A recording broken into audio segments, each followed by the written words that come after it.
Hi friends, this is Dr. Vatiri, and we're continuing our lesson on the Dominion diet. And again, I want to reiterate the idea of that word dominion. And of course, it means to have authority over, or to take control over, to have rule over.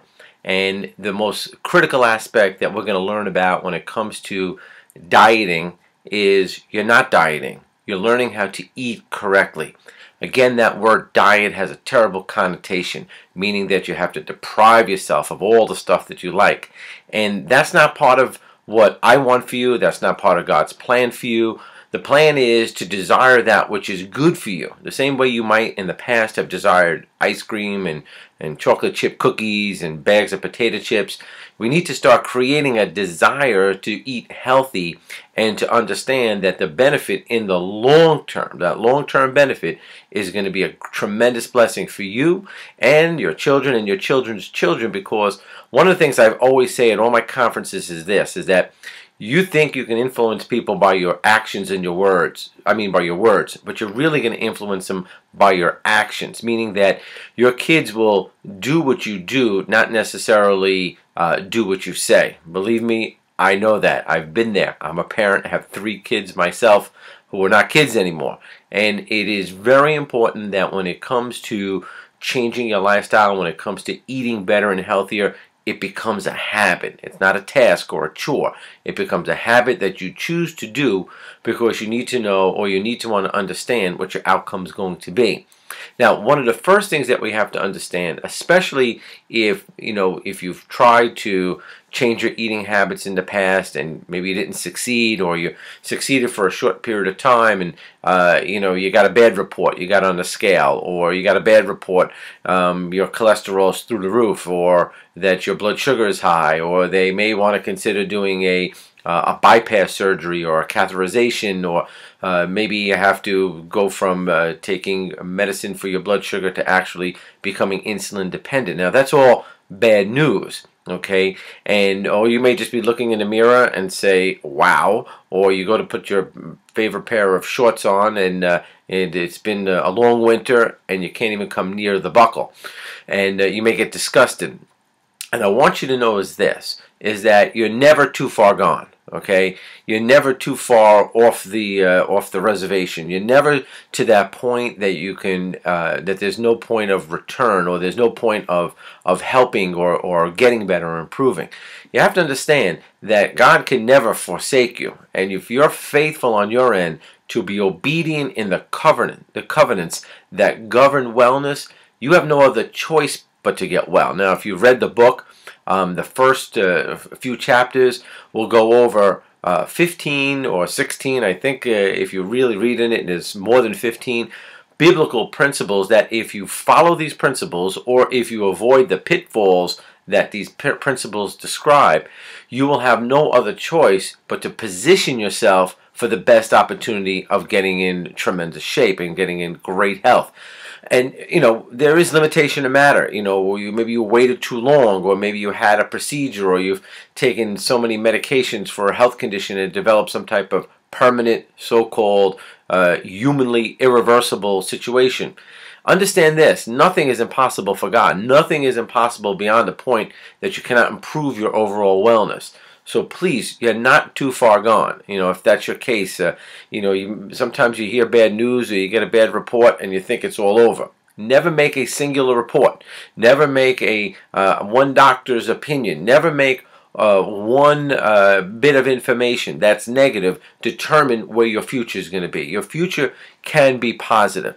Now, when you're making changes, the first thing you need to understand when you're making changes is you don't have to make all the changes at once. It's not important to say to yourself, okay, I'm eating terribly and I have to make a lot of changes in different aspects of my dietary habits because I'm eating too many carbs, I'm eating too many fatty foods, I'm going through the drive-through too many mornings, I can't get off the coffee and I like a pound of sugar in my coffee.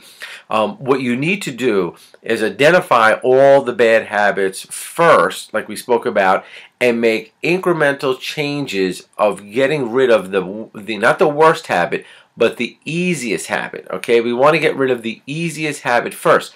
You see, sometimes what we do is we realize that we have all these things going wrong. We want to change it all at once, and may be possible for a day or two. But I'm going to tell you, when the stress hits and the storm hits, like it says in the Word, that if your foundation is not built on a solid ground, when the storm comes, and it will come, you will crumble, and the fall will be great, and you'll get depressed, and you'll start sinking back into even maybe worse lifestyle habits than you may have now. But if you start building your foundation by saying to yourself, okay, there's 10 things I have to change, and one of the things is I'm having 4 cups of coffee a day. That's 4 cups of large coffee with caffeine in it. That's way too much neurostimulation for your body. And maybe what you're going to do is say, I'm going to go to 3 cups and 1 decaf. And you're going to do that the first week or first couple of days. And then the next week you set up another goal, and it's going to be 2 cups and 2 cups, 2 caffeine, 2 without caffeine. Or you may say, well, when I go to the coffee dispenser, at the local deli where I get my coffee, I'm going to go half caffeine and half decaf. Or then maybe you want to say, I'm going to have the coffee and then switch it. One of my coffee breaks is going to be a green tea break. Okay, so you're going to make slow incremental changes to start weaning yourself off of what habits you may consider bad, or when you read through the book, may be considered not healthy for you. And the same thing goes with other aspects. So say you love ice cream, and you have this issue that every night you're going and having a bowl of ice cream, and you're putting the whipped cream on it. You say to yourself, and you have to be disciplined and determined, that only on odd days of the month, okay, on the 1st, the 3rd, the 5th, I'm going to have some ice cream. On the even days, I'm not going to have it. Or you reach a point where you say, okay, now I'm just going to have it on Thursday. I'm going to make a date with my ice cream. Okay.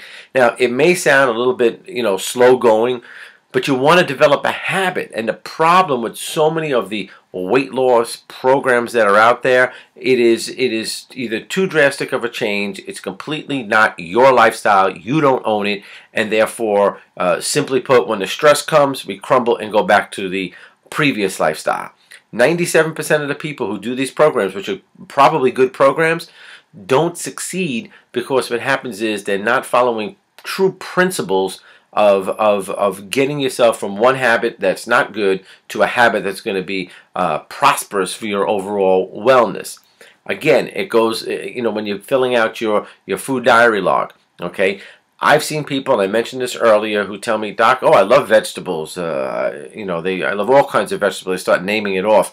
And then when I look at their food diary log, the people that are doing a one-on-one program with me, I'm looking through it and I'm saying, I don't see anything green over here. There's no vegetables.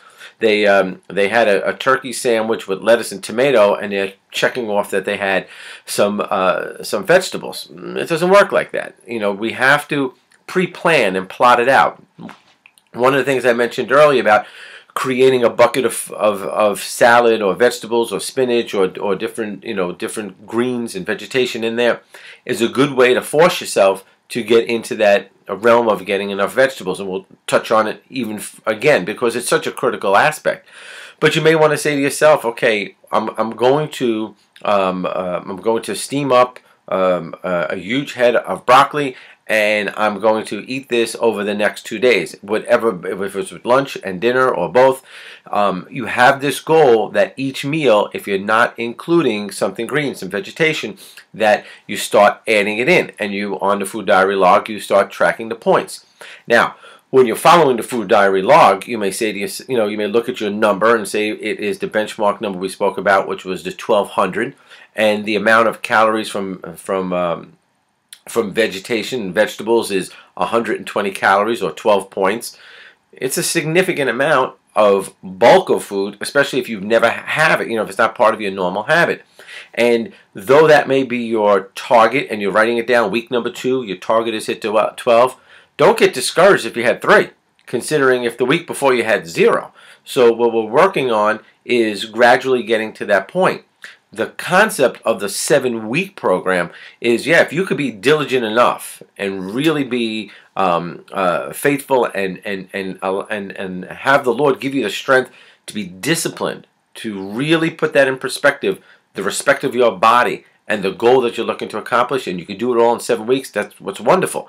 But in 7 weeks, I just want you to get all the information in your head. I want you to be able to have all the information in your head so it can be retrievable information. Okay, so it's not like you never heard it before.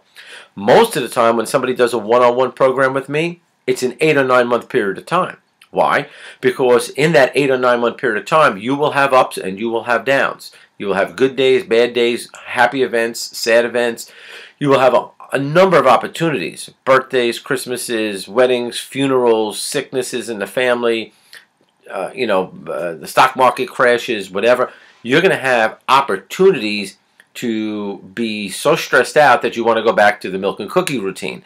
And, I'm going to be there. If I'm your doctor / head coach, I'm going to be there. If you slip, I'm going to be able to pick you up. But you need to be committed to doing it. But if you're doing it on your own, it all comes back to, or stems back to, having these fundamental habits that are critical, that they're built-in habits and they're unchangeable habits. So, that is one of the monumental tasks that we have to overcome. The next thing, and before we close to our next lesson, is understanding when you're looking at that food diary log that it's a bank account. Okay, and when we look at it, and as we go across the sections and we see the carbohydrate section, that's primarily for the simple carbs or the complex carbs that are in the grain family or potato, corn, that type of starch family. That is an account that you cannot go over. That's one of these bank accounts that if you go over, you're not only going to get the $35, overdraft fee, you're going to get some other consequences. They're going to freeze your account. They're going to, sell your account to some telemarketer. It's major consequences. So when we deal with that first category of carbs, if your number is 36 points, 360 calories, you have to do your best to stay under that mark and manage it. That's why throughout the day you're recording in your food diary log. Don't wait for the end of the day to figure out what you did eat. Record it as it goes along. It's critical, because if you have a bagel for breakfast, the whole thing, and that's 280 calories or 28 points, my friend, all you really have is 8 more points or 80 more calories. That's less than a half a cup of pasta. Okay, so you have to be able to manage your bank account. You got to be a good steward of these food category bank accounts. The same goes with proteins. We don't want to go over that number. Okay, especially if the protein is not a lean protein. Remember, the number is high, but we don't want to add more fats into it because a lot of fats are built into the meat proteins. When it comes to the vegetable bank account, that's unlimited. You get a bonus when you go over that account. That is like the platinum card. You use that vegetable category, and if you go over that number, you actually get bonus points. You can get a free vacation, travel points. You're going over the vegetable bank account. That category is a good thing. Now the fruit one, it's not bad either. Okay, but just got to be careful because some fruits are very high in their glycemic index. Like watermelons and other fruits that are high in sugars. High in sugar is also pineapples. It's very high in a glycemic index, yet it's a healthy fruit. So again, I always suggest you can mix that with food, but just be careful how far over the number you go. Okay, and we'll talk a little bit later on how to juggle that number back into a separate category. The next category is our dairy category.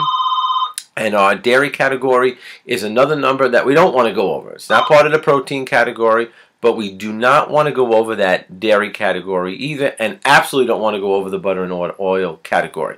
Those are bank accounts and how we work them, okay? So take a little break, and then we're going to jump to another section of the Dominion diet. I know it's long, and it may take more than 2 weeks to get through this, but this is critical in setting up your mindset, both mentally and spiritually, to be able to be successful. Okay? See you in a moment.